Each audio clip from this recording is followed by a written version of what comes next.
de esclarecer a população, o próprio ouvidor vindo ao interior do estado, visitando as cidades e fazendo essa comunicação com as rádios comunitárias, com as rádios comerciais, com os meios de comunicação. Paulo, me diga uma coisa, qual é a real intenção do TCE com essa caravana da... Cadê? Caravana da ouvidoria. Foi bem, Léo. Na realidade, a instituição... Tá longe o microfone. A instituição percebeu que o ator principal nessa engrenagem toda é o cidadão. A instituição percebeu, apesar de ter 100 anos, 101 anos nós fizemos, ela percebeu que o ator principal nessa engrenagem é o cidadão. Pois bem, e pensando nisso, percebendo isso, a instituição, junto com a ouvidoria, fez algumas ações para divulgar a instituição, pedindo para que aquele que está nos ouvindo, se aproxime da instituição. E por que isso? Nós sabemos que a quantidade de recursos que são desviados, a quantidade é imensa, a quantidade de recursos, e temos que ter os olhos de todo cidadão, toda pessoa que está nos ouvindo, que paga seus impostos, para que esses impostos venham movimentar essa máquina pública, Afinal de contas, você foi bem claro quando disse assim, olha, quem está nos ouvindo contribui com o seu recurso para manter essa máquina, para pagar os servidores, para pagar as autoridades, para fazer obras públicas de boa qualidade, para prestar bons serviços. E aí, sensível a esta questão, nós estamos saindo da nossa zona de conforto, dos nossos gabinetes, estamos aqui divulgando a principal competência da instituição e dizer como o cidadão pode participar. Bem, para ser breve, a principal competência da instituição é zelar pela boa aplicação do recurso público. Não só zelar pela aplicação do recurso, mas verificar se esse recurso que está sendo aplicado tem o objetivo de atingir o bem social, atingir a sociedade. De que forma? Eu gosto sempre de dar um exemplo, que existe uma casa de farinha que foi construída conforme projeto, numa região onde não existe uma plantação de mandioca. Tem coisa aí, né? A obra está pronta, foi executada conforme projeto, mas naquela região não existe uma plantação de mandioca. Então ela atingiu o objetivo, que é a construção, mas o bem social ela não atingiu. Aí nós estamos aqui para dizer, olha, nós precisamos de vocês, cidadão, nós precisamos que vocês sejam nossos olhos, precisamos dos auditores sociais. E o principal trabalho é isso, zelar pela aplicação do recurso público, estar divulgando isso nas rádios, Nós fizemos 9 roteiros, nós já visitamos, o número de ouvintes hoje ultrapassa 15 milhões de ouvintes, nós já visitamos 55 rádios emissoras, visitamos também unidades escolares para preparar esse público jovem, futuros gestores, futuros administradores, profissionais liberais, enfim, para que zele pela boa aplicação do recurso público, para evitar o que a gente está vendo aí, Esse escândalo de corrupção. Escândalo e a corrupção cada vez mais galopante. Paulo, me diga uma coisa. Aproveitar que você está aqui, a gente recebendo a ouvidoria, os tribunais de contas, em geral, eles são acusados, inclusive pelo meio político, de serem verdadeiras caixa preta. Ninguém sabe o que é que acontece e o meio político faz esse questionamento de que não se sabe como é que vocês se movimentam, como é que fiscaliza e só recebe a bomba, as decisões, que muitas vezes são sanções e até reprovações de contas. Como é que você me diz agora, com essa caravana, essa caixa preta vai se abrir? Perfeitamente. A intenção é que essa via seja uma via de mão dupla. Olha, nós estamos saindo, estamos indo às rádios, orientando o cidadão, e eu vou dar um exemplo bem prático para que o cidadão perceba, e que ele, ao verificar que existe uma irregularidade, uma possível irregularidade de um recurso público, ele contactar com a instituição. Eu dou sempre um exemplo, que é a execução de uma praça, por exemplo, um instrumento que vai ser colocado para aquela sociedade, para aquela comunidade, para aquele bairro lá, utilizar essa praça. E é muito simples. Eu digo que o dinheiro público, antes de ser utilizado, o gestor que possui esse recurso, ele faz o seu procedimento licitatório. O que é que significa dizer? Quem vai ganhar para fazer a obra, em bastante simples, uma linguagem bastante simples, quem vai ganhar para fazer a obra é quem apresentou o menor preço.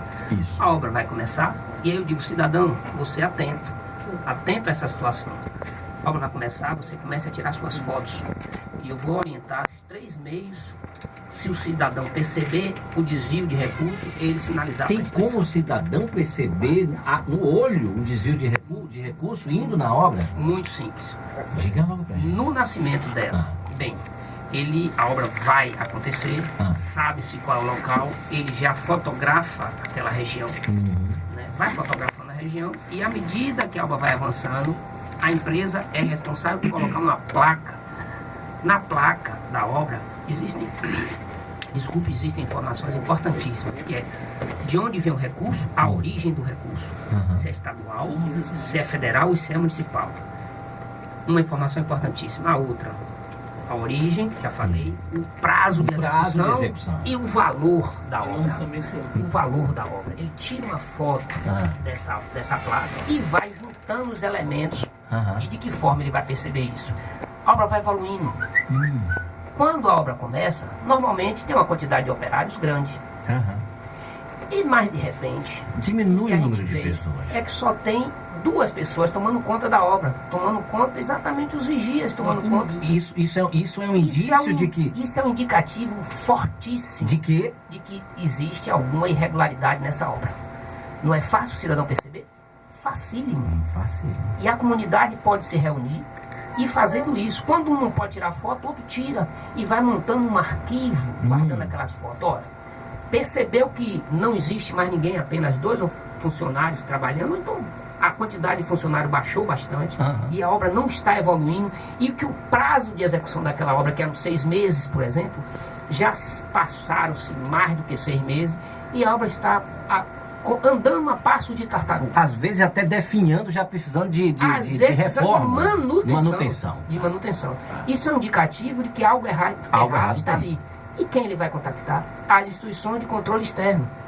Olha o controle social agindo fortemente e a nossa missão é estar aqui falando que você que está nos ouvindo, né, tem o dever, né, de sinalizar quando perceber esse desvio de recurso. E de que forma? Através do nosso portal, que é o você que tem caneta e lápis, agora, anote papel, aí. Anote aí, que isso é importantíssimo. É o www.tce.ba.gov.br. Vou repetir, posso? Pode, deve. www.tce.ba.gov.br. Este é um meio de você ter acesso à instituição. Tem mais programas ou... Tem o nosso 0800, Léo. Vamos lá. O nosso 0800, você pode ligar do seu telefone celular e pode ligar do telefone fixo da sua casa. É o 0800 284 3115. 0800 284 3115. E o mais fenomenal é o nosso WhatsApp. Ora, o WhatsApp é fácil demais, porque você tira as fotos e conta a história do que está acontecendo, né? E manda em tempo real para a nossa ouvidoria. Anote aí que esse é o mais importante de todos. Anota tudo aí, produção. 71 999 02 0166. Anotou? Vou repetir. 71 999 02 0166. Pois bem, o WhatsApp tirou as fotos, registrou tudo que está ocorrendo, né? Verificou que a obra foi paralisada, que já ultrapassou em muito o período daquela obra. Algo está de errado. Mandou as fotos para a gente e conta a história. Localiza a obra e se identifica para a ouvidoria. Mas, Léo, se o cidadão disser assim, ouvidor, eu não quero me identificar porque eu tenho medo de represália. Pessoas e que podem ser perseguidas dentro do município. Ele coloca lá, quero sigilo das informações. A ouvidoria tem garante. Todo direito. A ouvidoria garante. Só quem tem acesso é o ouvidor. E o ouvidor que está falando aqui para vocês, para os ouvintes que estão aqui, prestando atenção a essa apresentação, ele vai ter a certeza de que a informação vai ser garantida, o sigilo vai ser garantido. Vou te fazer uma pergunta aqui agora, Paulo, para a gente deixar para o retorno aqui do Apoio Cultural, quando a gente vamos fazer em 2 etapas a entrevista.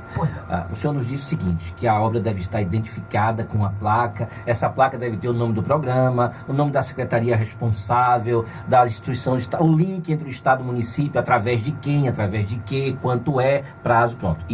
Esses dados ajudam o ouvidor a identificar a obra e em que município acontece.